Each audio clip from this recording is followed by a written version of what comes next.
Illinois Stories is brought to you by the Corporation for Public Broadcasting and by the support of viewers like you. Thank you.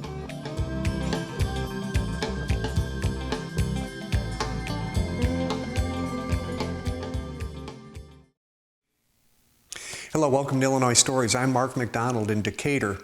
In the gallery of John McClarey, one of the best-known Lincoln sculpture creators in the country.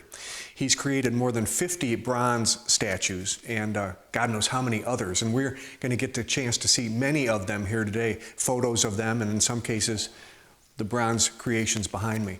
But Mr. McClarey comes to sculpture in a kind of an unusual way. You didn't spend your young life in school studying sculpture. You kind of went to college for art and then went to do something else and went to do something else. And it's actually in your later years that you really got it by the hands and really created your art career. Isn't that true? Yeah, pretty much. I was doing things in the 1980s and 90s, but I didn't start with the life-size bronzes until late in the 1990s. Mm-hmm. Your creations are all over Illinois, and we're going to get a chance to see, because our viewing area, there's probably in the city in our viewing area that doesn't have a McClarey sculpture, and a lot of people don't know, what, John McClarey, that name's familiar, but we don't know who the heck he is. Well, they get a chance to meet you today. It's fun. Well, yeah, here I am. This building that we're in, talk about fun. This used to be a dairy barn, right? This was a dairy barn. And you made a studio and a gallery out of it. Right. So, you know, it's a new use for an old barn, and I couldn't let it go. It looked like it needed to be torn down. The roof was almost completely gone, rotted away. A lot of the internal timbers were rotten. And my first instinct was just to have it burned down, have a controlled burn, and then start all over again with maybe a modern studio of some kind. But I didn't have the heart to do it, because this is an old family place, and it goes back a long way. So we began the long, tedious process of gutting it and then redoing it. Yeah. Well, in fact, you love farm work, and you're a farm aficionado. You have a small collection of, it's kind of a museum of farm stuff back here. So you're not the type to throw things away or burn things down. You want to preserve those things. That's right. Yeah, I'm kind of a pack rat, I guess. Let's just take a look at some of these over here. You don't have any large works here, but you do have some samples of your smaller work here that have been reproductions, for instance. And I want to draw attention to this one, because if people visit the Illinois Supreme Court building in Springfield, they'll see the larger version of this one. What's this one called, John? This one here? No. That's called the Preeminent, Master of Us All.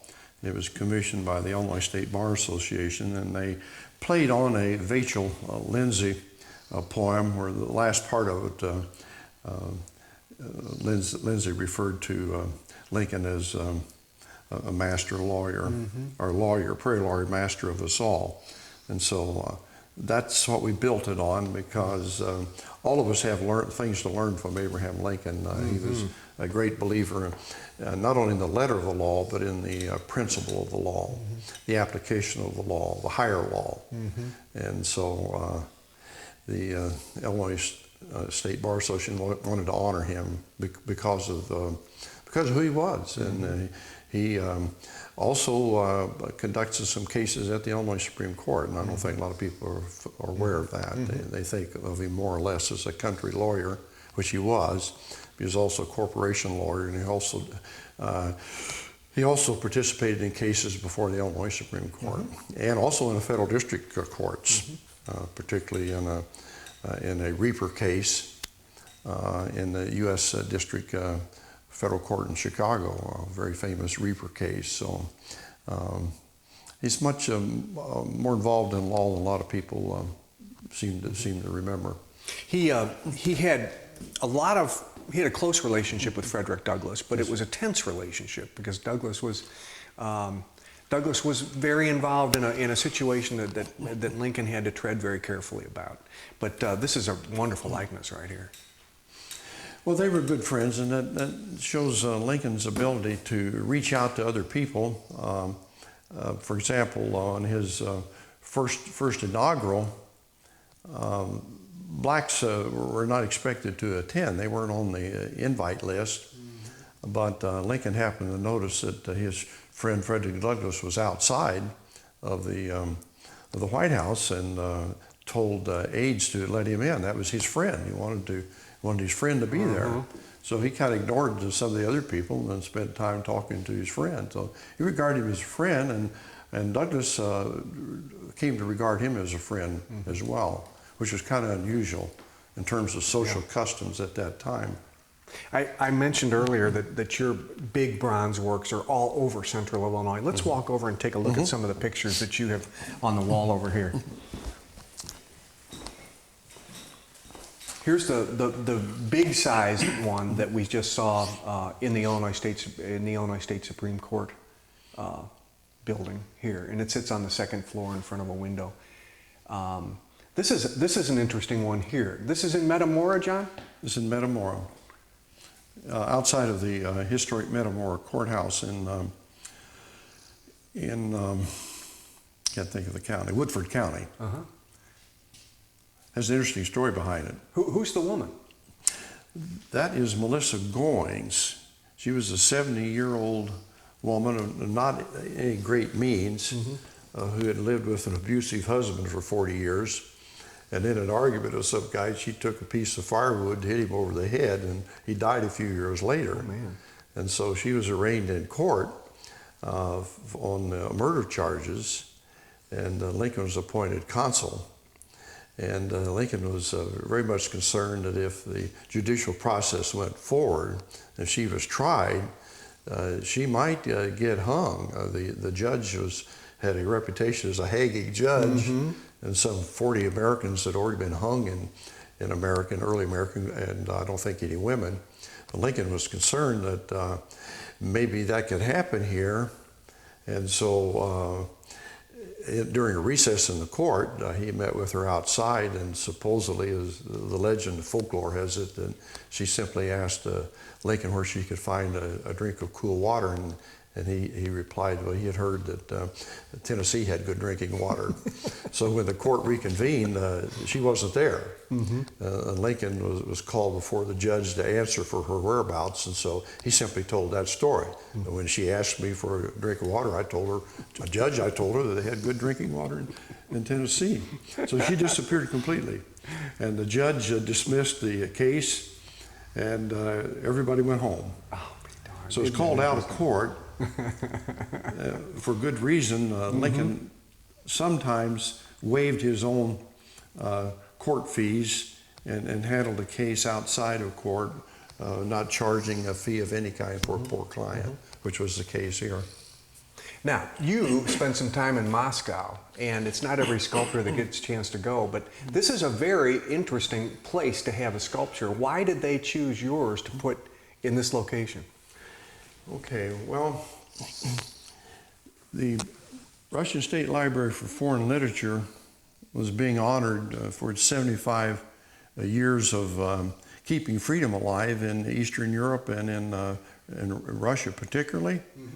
And so they wanted to honor Lincoln because they regarded him as a great literary figure as well as a President of the United States. And so I was commissioned to do that. And when I got there, the library people had moved all the other literary figures around to a subordinate place to Lincoln, put him at the entrance.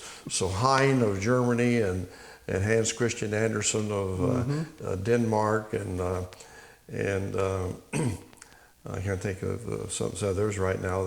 They were all moved around to give Lincoln a preeminent place, which indicated their respect for Lincoln. Yeah. And when there were 7 speakers at the dedication, 5 of them were Russian. And they all spoke of Lincoln's contribution to his prose and poetry to the development of national cultures around the world. You know, the ideas of a strong central government, the ideas of popular government, government of the people and by the people and for the people, and broad-based human rights. And so every one of them spoke on these topics. I even had a member of the Russian Duma, or parliament, that attended the ceremony. So it was quite an honor to be able to do something like this. Speaking of honors, right next door to that, every year you get a chance to go to this occasion where somebody is honored by winning, and you'll have to correct me what the name is. It Freedom River Award? The Freedom River Award. Here it's Ken Burns from PBS. But you get a chance to really hobnob with some big shots every year, don't you? And you created the sculpture. Well, yeah, this is called the Richard B. Current Freedom Award, which is given in honor of the Dean of Lincoln Scholars, Richard Current, to individuals, mostly historians, but others as well, playwrights and even a Supreme Court justice, for their contribution to perpetuating in some meaningful way the legacy of Lincoln. So it has gone to people like Ken Burns, who did the Civil War series, has gone to Sandra Day O'Connor of the Supreme Court, and to Doris Kearns Goodwin, author of Team of Rivals, and even to former Senator Paul Simon, names that are pretty familiar. And that ceremony's in Gettysburg every year, huh? In Gettysburg, at the Lincoln Forum. This Lincoln we're looking at now is one of your later ones. It's in Union Square Park in Springfield. And we're going to get a chance to see that one a little later, because you've got a full, I love that sculpture, by the way. You've got a full picture over here that we're going to take a look at. This is interesting, because this one, you were present, I guess, when they unveiled this is Taylorville? Is that right? And it's got something you're not usual, you put in a sculpture, is a pig at the foot of Abraham Lincoln. It is quite unusual. I was really attracted to the job because of the novelty of it. It plays to a local legend that in Christian County, that Lincoln and other members of the court, and Taylorville was one of the many courts on the 8th Judicial Circuit, were annoyed by the noisy pigs running around underneath the courthouse. And Lincoln, being the humorous and funny guy that he came to be, asked the judge for a writ of quietus to shut up the pigs, as though that would do it. So I wanted to show something of Lincoln's capacity for humor and how he used humor in conduct of his business and politics, and certainly as a president. So the pig is running away with the judge's writ in his mouth, and Lincoln is highly amused. The judge had to have a sense of humor too. That's a good thing, isn't it? The judge did. Now where's this one? This is in Hillsborough, Montgomery County, in front of the old historic courthouse in Montgomery County. Oh, that's terrific. It's called Among Friends. Now, Stephen Douglas's 200th birthday is coming up this year. I'm not sure what the date is, but this year. And here's one, you don't have a lot of Douglas, but you have Lincoln and Douglas facing each other. Why are they positioned the way they are? Well, I wanted to have them facing each other across an imaginary divide. And the best way to do that, I thought, was to create some kind of a chasm there, like a split in the mountain or in a rock, to represent not only the differences these two gentlemen had on the slave issue, but represent the country that was divided over state rights and slavery. So here these two men were somewhat friends, I guess you could say, but political rivals in 1858 for the Senate position. And so they face each other in a friendly manner, in a civil manner, and have a decent debate.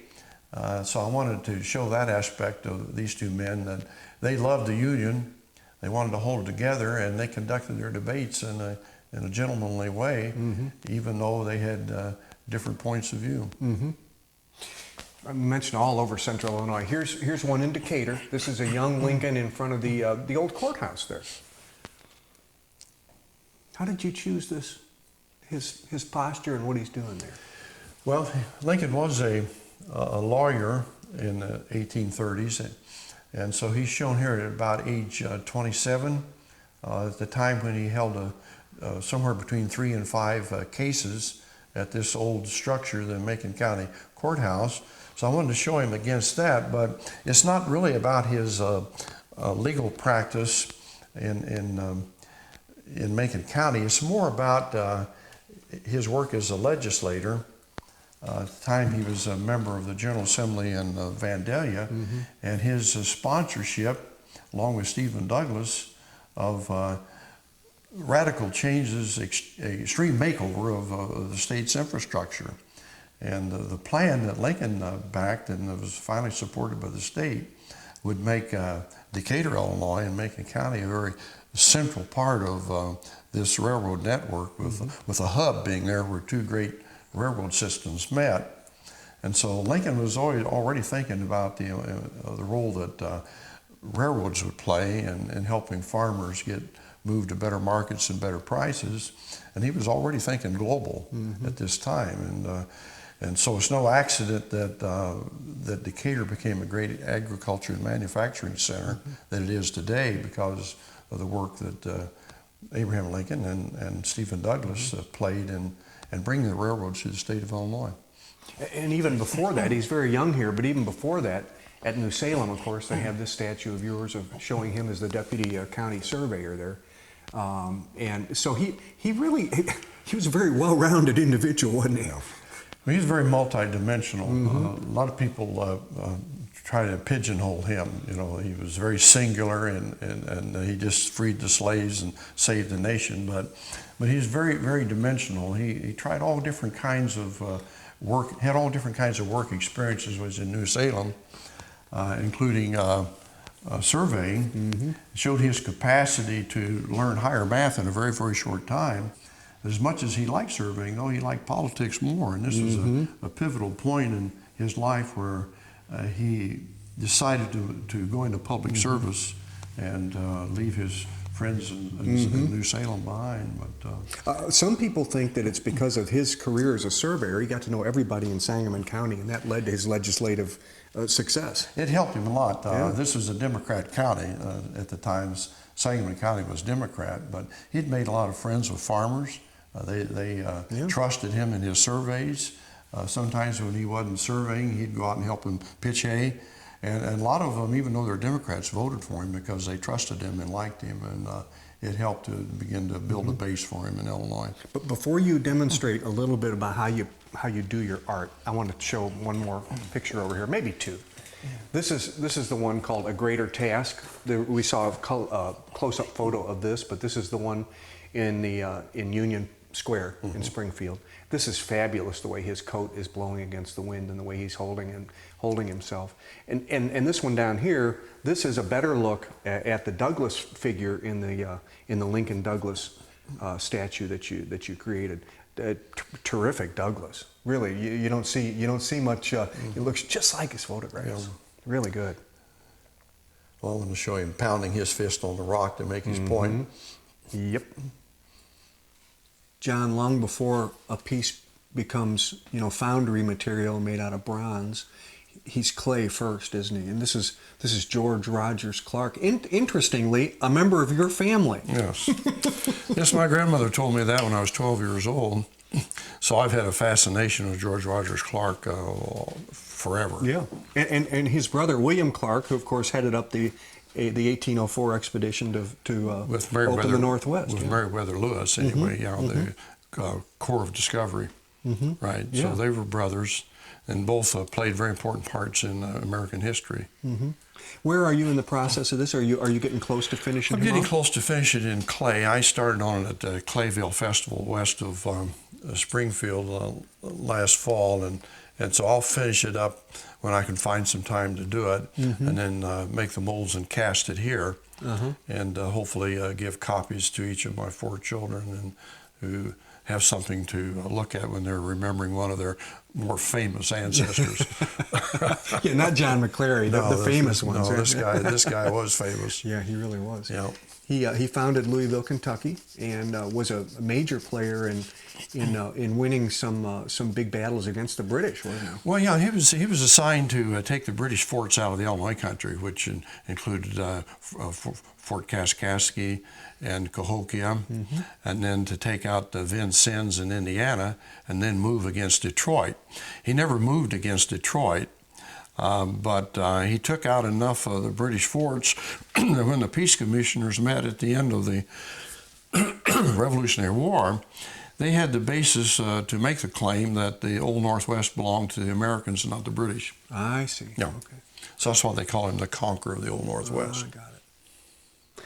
Well, John, here's a good example of a life-size clay figure. This guy probably won't ever see bronze, but you never know. You might get an opportunity, huh? By the sweat of their brow, shows what the early farmers in this country would have been looked like. Yeah, I did it as a guest artist for the Farm Bureau tent at the Decatur Farm Progress Show in 2007. So I didn't have a buyer for it, and I brought it home. He just hangs out with me here in the Farm Museum and my gallery. He's good company, isn't he? He's good company. He's a hard-working guy. He was. He didn't talk back. He's terrific. What would happen normally is you would send that away to a foundry, and they would make a cast. They would make a mold of it, right? That's right. And like this in here. The smaller ones you can come on in here, John. If you would come on in. There you go. The smaller ones you can make your own molds of. Yes. And this is plaster. Yes. This celebrates Lincoln's role in agriculture, which is many faceted, but the Bicentennial Committee here in Decatur, in cooperation with Archer Daniel Midland and Richland College, wanted to have a national Lincoln Agriculture Award to give out to 10 outstanding farmers and farm-related businesses, all kinds of people in agribusiness throughout the nation, and for their work in continuing a legacy of interest and love of agriculture. A little bit about the process here. This is a rubber material that would be shaped around the plaster mold that you send the foundry. Is that right? Yeah, that's correct. Can you remove that and show us how that would fit together?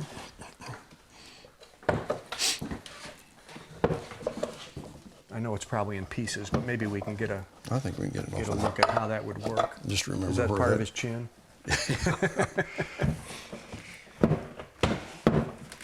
Hold that down for you. Yeah, it is going to come free for us. Now, how do we want to do this? Can you put it? Just can you act show like it how it would okay. fit on here? We're just going to have to kind of hang it on there. Right. I understand, Yeah. but at least we can get an idea of how that rubber form works. It's all part of the process of how they make their molds, isn't it? And then after they have their permanent mold, they would have a way of actually putting wax into the form, That's right. removing the wax and replacing that with bronze, I guess. Okay, once the rubber is applied to the plaster mold, which you've just seen, and then sets up, then a mother mold, or a fiberglass mold in this case, is applied to the rubber. And then the next step, of course, would be to inject liquid and hot wax into the mold, the rubber part of the mold section, and let that set up, and then there's several processes after that, but the bronze making involves a lost wax process of bronze casting. So you go from the wax to the metal. So the wax comes out, the metal goes in, Right. it firms up, then you got to knock that ceramic material away from That's away right. from that. You have to trust your foundry. Well, you really do, because they've got your stuff that you've worked forever on, and they could really mess it up, couldn't they? I trust and verify. Yeah. Trust and verify. They don't get paid until you see the finished product. I'm usually there. Is that right? For the major parts of the operation, including the casting and the finishing up of it, cutting off the sprues and the gates that are used in the casting process, and I'm there when they put the final patina on it. Do you use the same foundry usually? I make several trips to the foundry because it's my responsibility. It has to come out right. Yeah. Yeah. Do you use the same one? I use 3 different foundries. You do? Yeah, Are any of them around here? Yeah, one in Mount Morris, one in Oregon, and one in Indiana and Indianapolis. Yeah. And so you've been the three of them are good enough. You've been happy with their work. I've worked anyway. with all of them long enough so that I wouldn't even have to be there really, but I kind of like to be a shadow there anyway. What does it feel like when you get that first look at the bronze figure that you'd been working all that time on? What does that feel like? It's pretty awesome, really, because you know in the back of your mind that if the bronze is taken care of, it can last thousands of years. Yeah. There's still bronzes from the Roman and even from the Etruscan period, even before the Romans. So to think that if this piece could last hundreds of years and maybe even thousands if properly cared for. Well, and think about it. Not only have you immortalized Abraham Lincoln or whoever your subject is, you've immortalized yourself as well, because your name is etched into that same bronze, and it'll be there for thousands of years. Well, that could be, but my interest is in perpetuating the legacy of a person and what he stood for that shaped this country and made it what it is today. John, this has been terrific. Thank you. Thank you. John McClarey is still creating bronzes commemorating the 150th anniversary of the Lincoln presidency, which will last for another 3 years. Here's an example, breaking ground. In addition, he'll be creating a Peter Cartwright sculpture at the Clayville Spring Festival in May. With another Illinois story in Decatur, I'm Mark McDonald. Thanks for watching.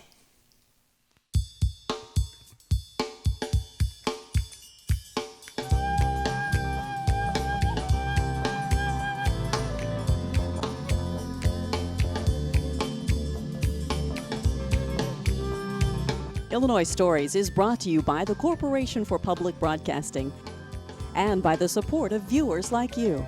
Thank you.